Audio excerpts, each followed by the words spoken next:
علیہ وسلم کی مقدس محفل کرنی چاہیے. علماء کرام شورائے اعظام کو دعوتیں پیش کی. یہ سب حضرات آپ کے دائرے محبت میں تشریف رکھتے ہیں. آپ کو معلوم ہے شادی کے حوالے سے پورے علاقے میں شادیاں ہو رہی ہیں، اور میرا خیال ہے بمبئی، گجرات اور جہاں جہاں لوگ رہتے ہیں وہ خود بھی آئے، اور وہاں کی گاڑیاں بھی پوری آپ کے علاقے میں آ چکی ہیں. جہاں دیکھیے آپ حسین آباد اگر شام میں چلے جائیے تو حسین آباد آپ کو چوراہا پار کرتے ہوئے کم سے کم 15 سے 20 منٹ لگے گا. آپ کو خوب اچھی طریقے سے معلوم ہے اتنی گاڑیوں کی رشاکشی اور اتنے زیادہ لوگ، بھیڑ بھاڑ اتنی زیادہ ہوتی ہے. بہرحال شادی کے موقع پر اللہ تبارک و تعالی ہمیں نیک کام کرنے کی توفیق رفیق عطا فرمائے. اور ڈھیر ساری خرابیاں اور برائیاں ہمارے معاشرے میں پائی جاتی ہیں، اور وہ خوب اچھی طریقے سے ہم جانتے ہیں. جاننے کے بعد بھی ہم جانتے ہیں کہ ہمارے یہاں گاجا باجا ناجائز و حرام ہو، اس کے باوجود بھی ہم تمام چیزیں کرتے ہیں. عام طور پر ہمارے یہاں بغیر ڈی جے کے شادی ہی نہیں ہوتی. ڈی جے کا بھی عجیب عجیب حال ہے. ہماری قوم کے لوگ نہ جانی کہاں ہیں. آپ کو ذرا میں بتا دوں، آپ کو بھی اندازہ ہوگا ڈی جے جب بجایا جاتا ہے نہ جانی کیسے کیسے گانے اس میں لگائے جاتے ہیں. پھر وہیں آپ کی بہن بھی موجود ہوتی ہے، آپ کی بچی بھی موجود ہوتی ہے، آپ کی ماں بھی موجود ہوتی ہے، آپ کی بیوی بھی موجود ہوتی ہے. اور جب ڈی جے میں گانے بجائے جاتے ہیں تو کبھی وہ آپ کے چہرے کو دیکھتی ہے، آپ اس کے چہرے کو دیکھتے ہیں. مسلمانوں تمہاری غیرت کہاں مری ہوئی ہے. اور جب یہی بات علماء بیان کرتے ہیں تو ان کے خلاف تالیاں بجائی جاتی ہیں، ان کے سامنے ان کے شان میں گستاخیاں کی جاتی ہیں، ہوٹلوں پہ بیٹھ کر کے ان کے خلاف تبصرے کیے جاتے ہیں. عام طور پر عموماً ایسا ہوتا ہے جب بھی کسی عالم مولوی نے بتایا کہ یہ تمام چیزیں نہیں کرنی چاہیے. ہمارے یہاں 2-3 چیزوں پر اختلاف ہوتا ہے. ہر چیز آسانی سے ہو جائے گا. ڈی جے کا بھی پیسہ آسانی سے، لائٹ کا بھی پیسہ آسانی سے، ڈیکوریشن کا پیسہ بھی آسانی سے، ٹینٹ کا بھی پیسہ آسانی سے، سہرے والے کا بھی پیسہ آسانی سے، کمرہ سجانے والے کا بھی پیسہ آسانی سے. اگر مسئلہ پھنستا ہے تو نکاح پڑھانے کے ٹائم ہی مسئلہ پھنستا ہے. جو اصل ہوتا ہے آپ کو میں بتا دوں، وہاں خرافات نہیں کرنی چاہیے، وہاں اختلاف نہیں کرنا چاہیے. کوئی مولوی یار، ہم نے پوچھا شادی میں کتنا خرچہ ہوا، کہتے حضرت کیا بتاؤں مہنگائی بہت زیادہ تھی، ہم نے سوچا تھا کہ کم سے کم میں شادی ہو جائے 7 لاکھ روپیہ خرچہ ہوا ہے. کسی سے پوچھا گیا تو 12 لاکھ، کسی سے پوچھا گیا تو 5 لاکھ، کسی سے پوچھا گیا تو 4 لاکھ.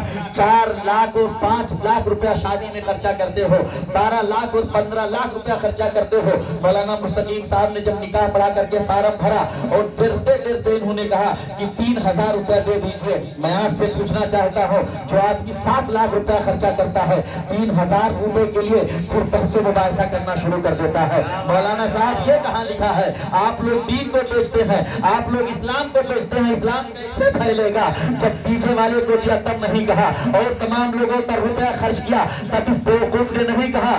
مولانا صاحب نے نکاح پڑھایا اور صرف 3000 روپیہ ڈرتے ڈرتے کہا تو کہتے ہیں آپ لوگ قرآن کو بیچتے ہیں. معاذ اللہ، آپ لوگ شریعت کو بیچتے ہیں، آپ لوگ اسلام کو بیچتے ہیں. ایک تو یہ اور دوسرے یہ ہے ہماری قوم نہ جانی کہاں جا رہی ہے.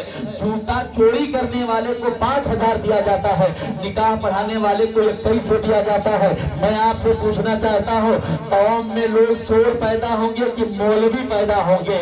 جب چوری ہی کرنے میں زیادہ فائدہ ہے، 5000 روپیہ 5 منٹ میں 10 منٹ میں. اب تو چوری بھی نہیں کی جاتی ہے، پہلے ہی اسٹیٹمنٹ لکھوا لیا جاتا ہے. اور ہماری قوم اتنی ہوشیار ہے، پہلے سب چیز مہندی پسائی وہ بھی لکھا لیا گیا، جوتا لگوائی وہ بھی لکھوا لیا گیا، پانی بھروائی وہ بھی لکھوا لیا گیا، بھت پکائی وہ بھی لکھوا لیا گیا. پورا لسٹ بنا لیا جاتا ہے اور اس کے بعد میں کہا جاتا ہے نکاح پڑھوائی اس میں شامل نہیں ہے، وہ مولانا صاحب جانیں گے. آپ ذرا اندازہ لگاؤ کتنی بے غیرتی اور بے شرمی کی بات ہے. اور پھر وہاں پہنچنے کے بعد کہیں دھاگے کے لیے جھگڑا ہو رہا ہے، کہیں وہ چھونٹا جو پہنچنے کے لیے 2-2.5 میٹر جسے آپ نہانی کہتے ہیں اس کے لیے جھگڑا ہو جاتا ہے. آپ نہانی نہیں لے کر کے آئے، جو 2-2.5 میٹر کا چھونٹا ہوتا ہے پہنچا جاتا ہے جسم، آپ دھاگا نہیں لے کر کے آئے، اس کے لیے جھگڑا کیا جاتا ہے. کہیں نانی کا حق مانا جاتا ہے، جبکہ نہ نانی ہی ہے نہ دادی ہی ہے، سب کا انتقال ہو گیا. مگر لسٹ بنا کر کے اس میں بنایا جاتا ہے یہ مادری حق الگ ہے، یہ نانی کا حق الگ ہے، یہ دادی کا حق الگ ہے. ہماری قوم کہاں جا رہی ہے؟ ہمیں سدھار پیدا کرنا ہوگا. شادی کو آسان کر دو، جتنی خرافات ہیں ان خرافات کو ختم کرو. اور یہ کب ختم ہوگا؟ جب بڑے لوگ اس پر عمل کریں گے، جب بڑے لوگ خود پابند ہوں گے، چھوٹے لوگ اس پر آٹومیٹک پابند ہوتے جائیں گے. ورنہ شادی جو بچیوں کی ہوتی ہے، جن کے یہاں بچیاں ہیں آپ ان سے پوچھئے رات میں بستر پر